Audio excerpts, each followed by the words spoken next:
Good morning, ladies and gentlemen. Welcome back to the Shadow and Sun Show, and welcome back to another top 10 video, I guess. I really had so much fun, not just doing my own top 10 role-playing games of all time, but listening to everybody else out there, all my friends out there, who did their list. And Bubba, I haven't watched your video yet.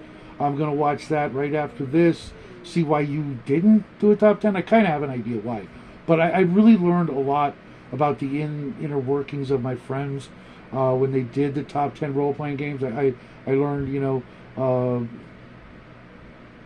just, how I am. I have that deductive reasoning thing always working, and it just gave me a whole lot of like a huge info dump on the who my friends really are out there in TV land. Like Bear, most of the games he mentioned I never even heard of, but I could tell by, what he said about them. And Miguel and Sylvia, I already knew they were big horror fans, but their choices also surprised me as well. So I suggested to all those people and some others, including my little brother Connell, who I'm trying to get to make one right now. Bubba, I hope you'll do this one too, because I know a lot of people will delete videos, but me and Jackie, these are home movies. We just invite you into our lives with them, and for posterity. Someday I'm not going to be here, but my son might come across this video someday and go, "Oh, these are my dad's favorite movies. I didn't realize, and he'll go watch this video, maybe, I hope, and then go watch those movies and go, oh my God, I didn't know my dad liked these kind of movies," instead of what you guys are probably all going to think they're going to be all D&D movies. Well, big shocker, there's not a single D&D fantasy really movie in the entire list. Beastmaster almost made it, but that was the only one up for consideration. The rest of them, in my personal opinion and my taste more than my opinion, just they don't do that for me.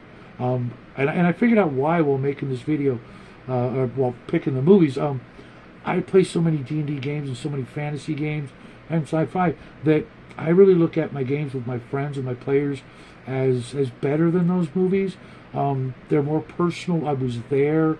I helped, in some small part make them happen, and I really do love my friends in more than family, because they are my family. Most of my family, except for my aunt, have all passed away, and I barely knew them at all compared to the relationship I have with all my friends and other people. And I hope everybody that I know who watches this will do this and make a top 10 movie. So without further ado, let's get into them in reverse order, saving the best for last, in my humble opinion. Again, I'm going to shock you with some of these picks. Some of you guys, not so much, but there's also one honorable mention because, well, you'll see. The first one, Rollerball, James Caan. I know he's not wasn't the greatest of guys, according to some people, but this movie, the end of this movie is just just freaking so good. I know it's a slow burn, and everybody thinks, oh, it's just a schlocky, freaking, beat 'em up, kill 'em, roller derby movie, but if you watch the scenes in between, that's the real story. And it was just, my old man said, hey, watch this, you'll love it. And I'm going to say that about a lot of these. My old man said, hey, kid, watch this movie, you'll dig it. And I did. I carried it with me for, almost 50 years in my heart. And I really just love this movie a lot. But let's go on to the next one. Because, again, my old man recommended this one, probably the darkest movie, or one of the darkest movies I've ever seen, Soylent Green. I'm a huge Chuck Heston fan. I've loved everything I've ever seen him in, and you might see him again in the list, just saying. But this movie, oh my God, I tear up every time when Saul goes home. You can even hear my voice when I think about it. It's just like Edward G. Robinson's last movie. What a testament to his career, Chuck's career. I just love this movie, even though it's really, really dark in so many ways. But next, we're going to get a little lighter. Not really. Serenity, Firefly being my absolute favorite TV show. I had to put this in the list. We got robbed. We were each and every individual Firefly fan were just screwed so hard, and we got this. We fans made this movie happen. Kind of a first in a lot of ways. That we loved something so much that we had a say, we had a voice in bringing this about. And while it's heartbreaking in its ending, we still got an ending that wrapped everything up. And in our own head canon or in role playing games or the comic books, we can continue the story. But for me, I don't need any of that. This did it. Left you with hope with Mal and Ara. And in my head canon, of course, they get together and have hundreds of babies and live happily ever after. But we all know that's probably not what happened. Then this movie, this was my favorite movie for years and years and years. I love this movie. The sword fighting scene is the absolute apogee in sword fighting. The humor, just everything. None other than The Princess Bride. I read the book. Again, not a real happy ending, but if you just stick to the movie, it's just the classic, kind of fairy tale. Perfect cast, perfect script, perfect everything about this movie. But then I saw these other movies, and this one got bumped down in a ways. I just saw this one for the first time this year, and oh my god, I was blown away. I loved every second of this movie.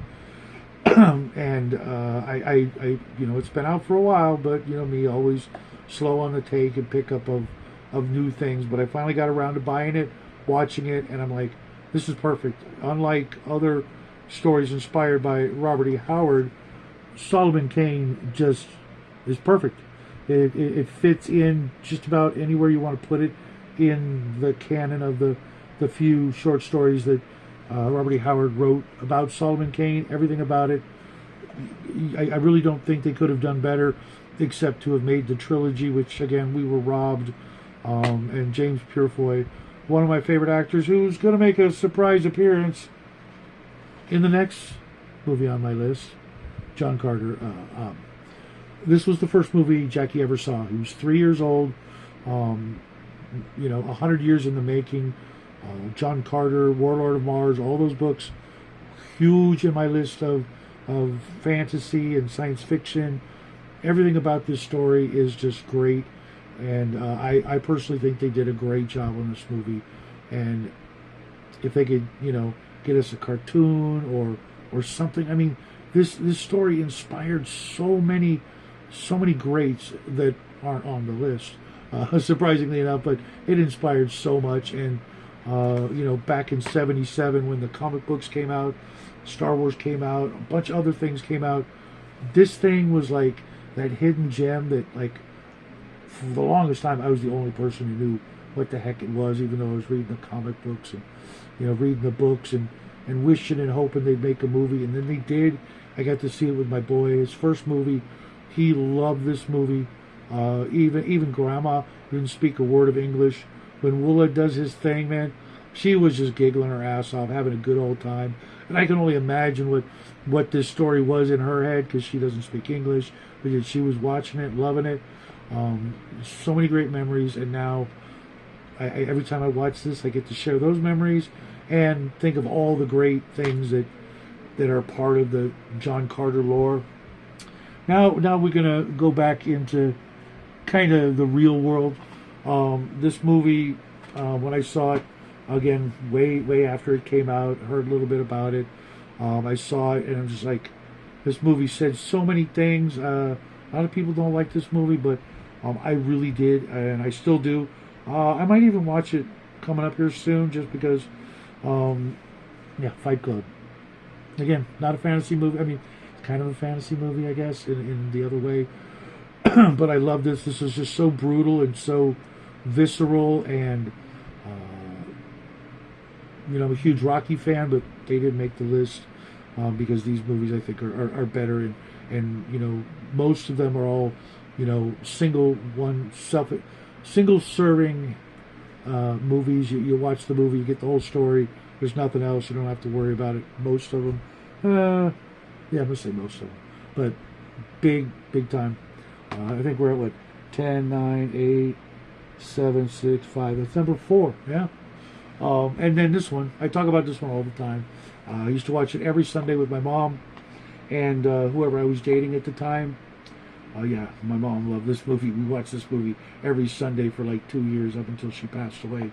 And every lady that I was courting, we'd watch this movie, and if she did not love Pulp Fiction, we probably didn't last in our relationship very long,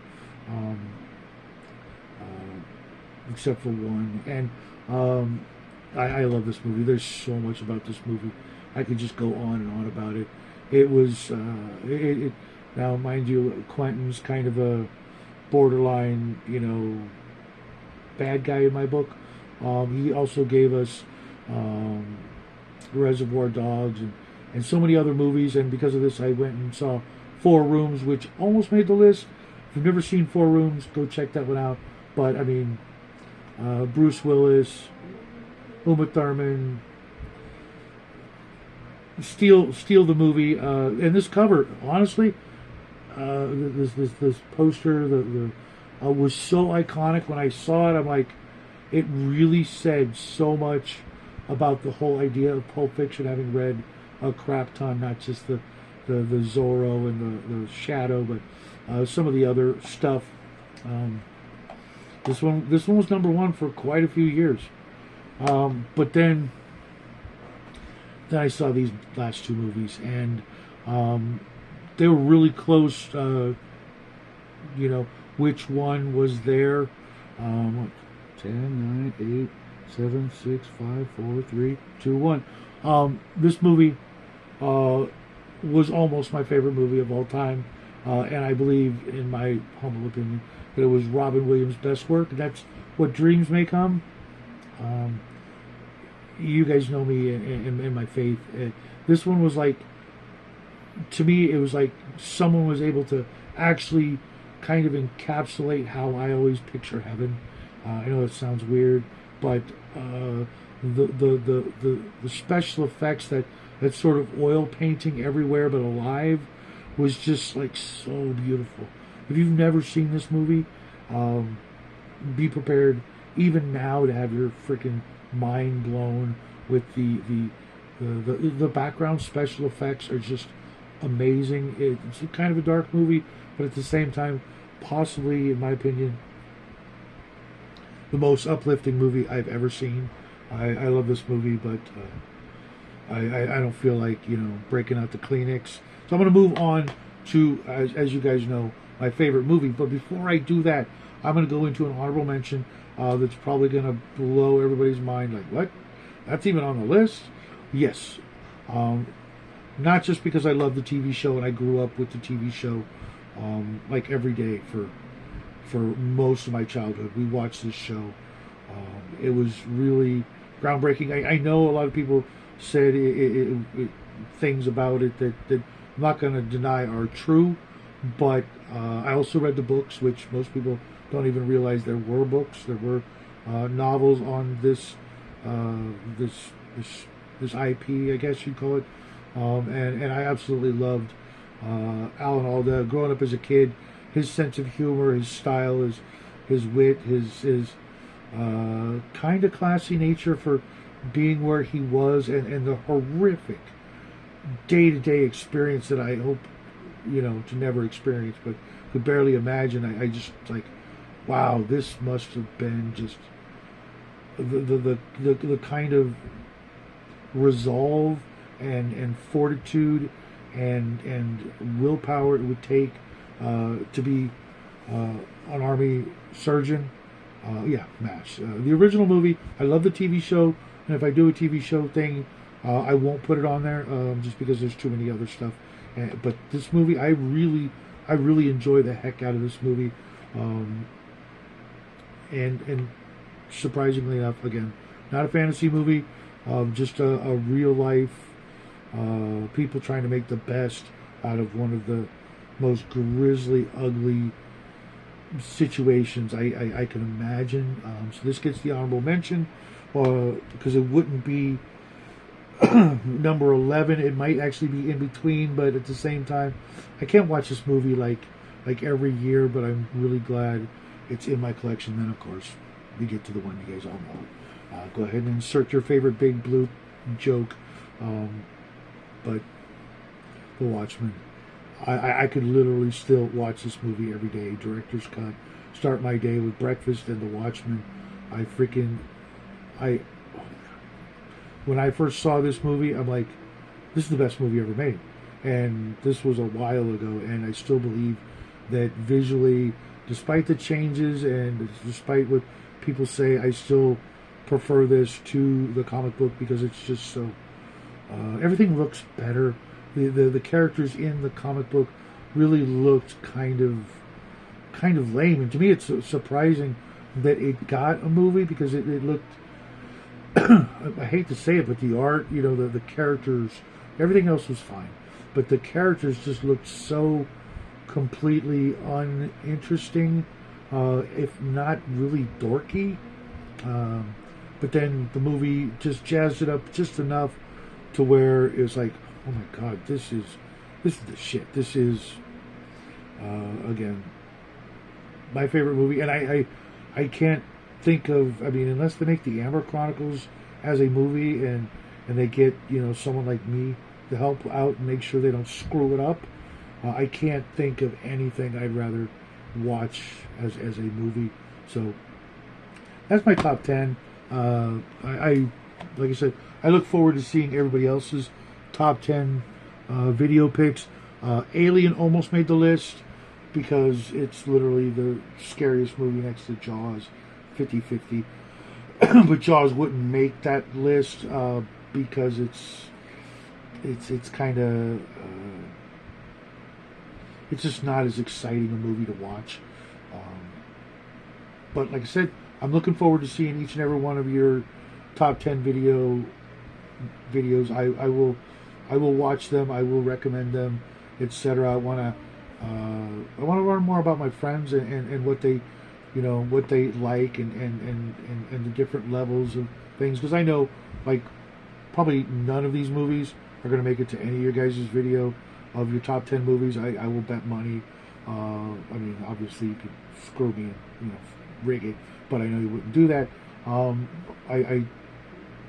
That's the kind of stuff I like when I watch a movie. Those are those are my expectations. Those kinds of drama and fear and happiness and sadness and action and adventure. So hurry up, go make your video. It only took me, like, at this count, plus the time it took to find these movies, about 25 minutes to make this video and let all you guys know a little bit more about me and why I'm such a weirdo and why I'm so stubborn and things like that. I'm gonna end it here. I will see you guys in just a minute. Well, about 10 minutes, Tuesday morning. This is part of your 2 for Tuesday. I love you guys. I hope to see you real soon, and as always, happy trails.